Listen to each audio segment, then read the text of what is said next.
Last time I played Death Stranding was when I grabbed the game for free from Epic Games Store. That was 3 years ago, and that was my second time playing the game. This pretty much is a dead giveaway that I like the first one. So naturally, when I saw Death Stranding 2 being announced, I knew that one day it would be ported to PC, and sure as hell that happened a couple of weeks ago. As you might expect, obviously, I jumped into the game to once again accompany our boy Sam on his journey to connect the world, just like he did it in the first game. And right at the start, just before you like the video and subscribe to the channel, it's pretty obvious that if you like the first one, there is a high chance you will like the second one as well. I played it for 100 hours or so, finished the main story, and I have almost all facilities at 5 stars. It is safe to say Death Stranding 2 doesn't reinvent the wheel. What it does, it basically refines it. The same core formula is there, but executed better. The pacing is noticeably improved. You have fewer of long dragging stretches, especially when compared to the early hours of the first game. I was actually a bit surprised how fast I was done with the first area of the second game. Also, with all these enhancements to the previous mechanics, I was also being continuously impressed the way they changed things. For example, the level 2 road upgrades are fantastic, and it was such a cool feeling to me when I realized it was a possibility. There's more variety in mission design, more meaningful side content, and a stronger sense that you're constantly progressing rather than grinding.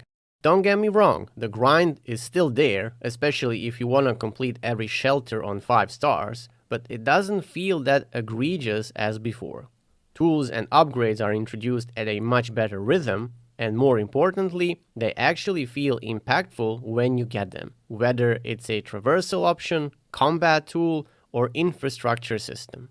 However, that sense of growth from the first game, from struggling courier to highly efficient operator, is still present.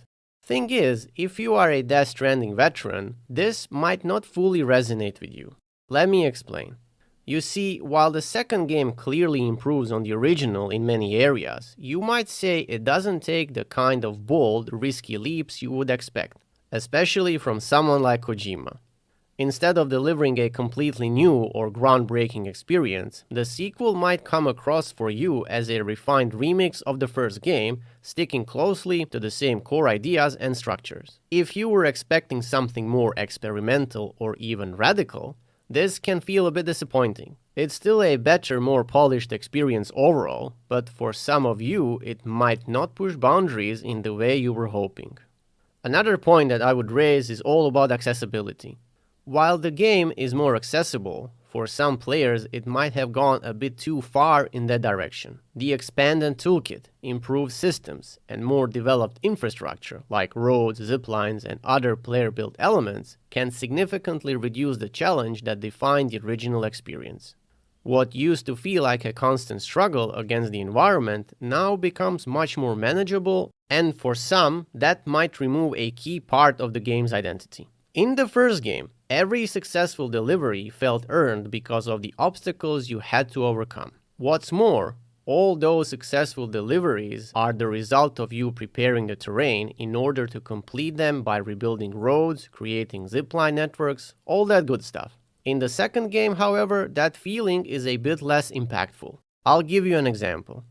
In Death Stranding, using that small truck was only viable on roads and maybe in certain environments where you had relatively flat land in front of you. In Death Stranding 2, however, pickup off-roader can be used almost anywhere, especially when you upgrade its tires. Every single location is reachable with it, and there is absolutely no need to use anything else. I myself made a small zipline network in the mountains mostly because of nostalgia, since to me ziplines were so amazing in the first game I actually connected everything with them. But in the second one, there really is no need to do that, which leads me to conclude that the tension from the first game was replaced with efficiency. So while the game is undeniably less frustrating, it can also feel less rewarding in certain moments, and you can argue that the balance has shifted towards convenience at the cost of satisfaction. You can look at this situation in what I call an identity trade-off. By making the game more accessible, faster paced, and more action-orientated, Death Stranding 2 opens the door to a wider audience, especially newcomers who might have bounced off the original. But at the same time, that shift comes at a cost. The first game has a very distinct tone, which I might say was slow and methodical, and that's exactly what made it stand out. Here, with more streamlined systems and stronger focus on action, some players might feel that unique atmosphere has been diluted. It's not gone, but it's less dominant. So you might end up with split reactions. New players are more likely to enjoy the experience, while longtime fans might feel like something important has been lost along the way. It's a classic case of broadening appeal versus preserving identity, and some might not agree the balance was handled perfectly. However, this shift was planned and executed by devs themselves, and there is a good reason for it. In recent interview, Kojima gave some insights about how they approach development of Death Stranding 2, including the tricky subject of difficulty. Here is a direct quote. "We gave a lot of thought to difficulty," Kojima says. He notes that despite ultimately attracting over 20 million players, the original Death Stranding had some pretty sharp edges, so improving playability was one thing he was conscious of with the sequel. "We wanted to retain the theme and gameplay mechanics, but make adjustments so it's easier to play. That's why we added more vehicles, for example." So yeah, I know I'm playing a devil's advocate here, but I felt this topic was important to point out. If you want my raw opinion about this, I would say that this doesn't bother me that much, and I wouldn't mind having more players being exposed to this franchise because it certainly can help the franchise as a whole, particularly when or if it comes to making the third game. Also, if you want more challenge, you can always turn off shared content in the game settings, meaning structures made by other players, so there is that as well. It's certainly an interesting way to play the game if you ask me. One of the most noticeable improvements, and honestly one of the biggest surprises for me, is that the combat is actually pretty good this time around. In the original, the combat felt clunky, awkward, and more like an afterthought, but here it's been significantly reworked to feel smoother, more responsive, and far more intentional. Controls are tighter, encounters are better designed, and there is a clear shift towards more action-oriented gameplay with elements that strongly echo Metal Gear Solid. Things like stealth options, varied enemy encounters, and more satisfying gunplay. The game gives you more flexibility in how you approach the situation, whether you want to go in quietly or take a more aggressive route. This makes combat feel like a meaningful part of the overall experience rather than something you're trying to avoid. And considering how much of a weak point it was in the first game, this improvement alone is a big reason why many players could see the sequel as a major step forward.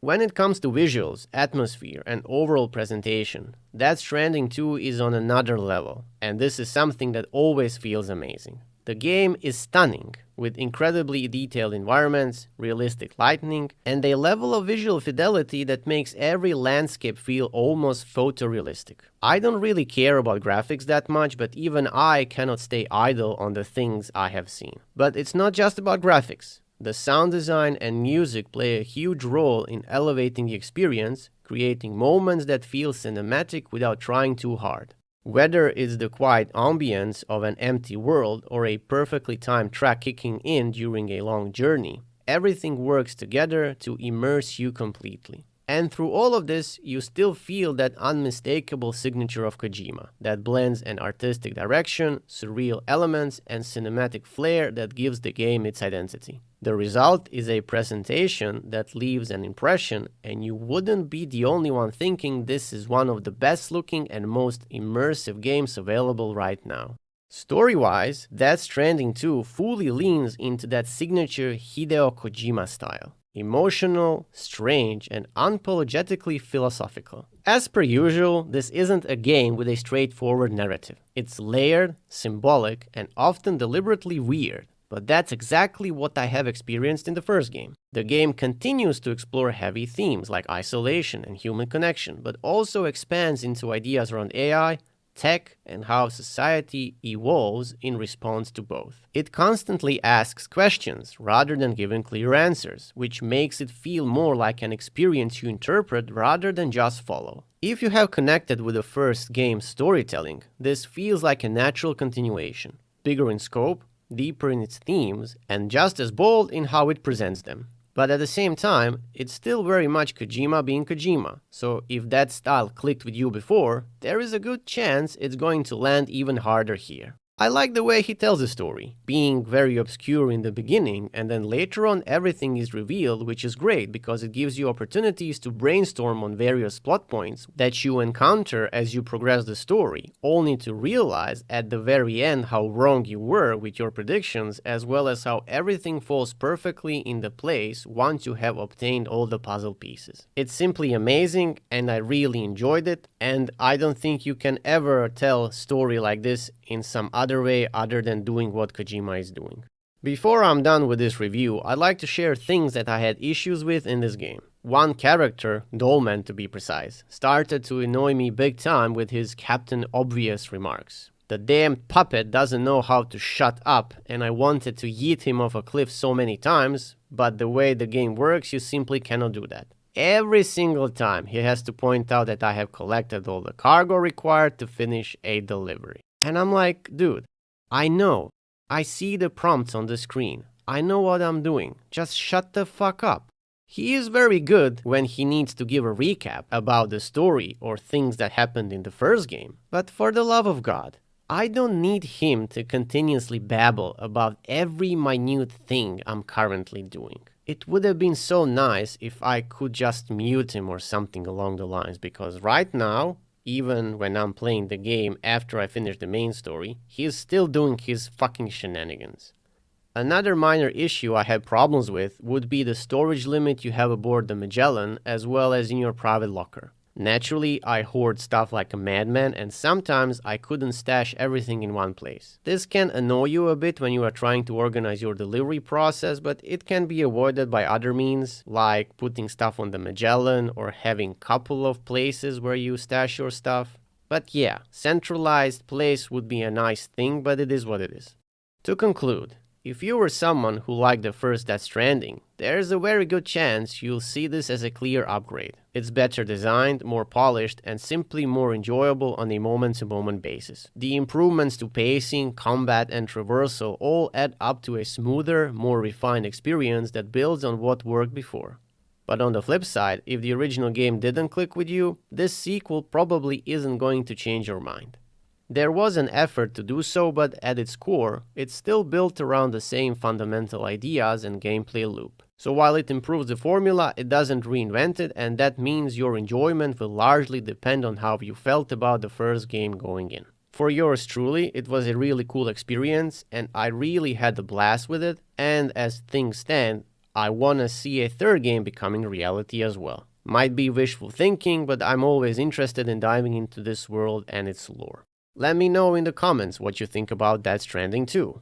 What are your impressions about it? Comment section is there for a reason. I read all of your comments and I'm very happy to interact with you guys. If you enjoyed this video, consider liking it and subscribing for more discussions like this. And that's it from me, until the next one.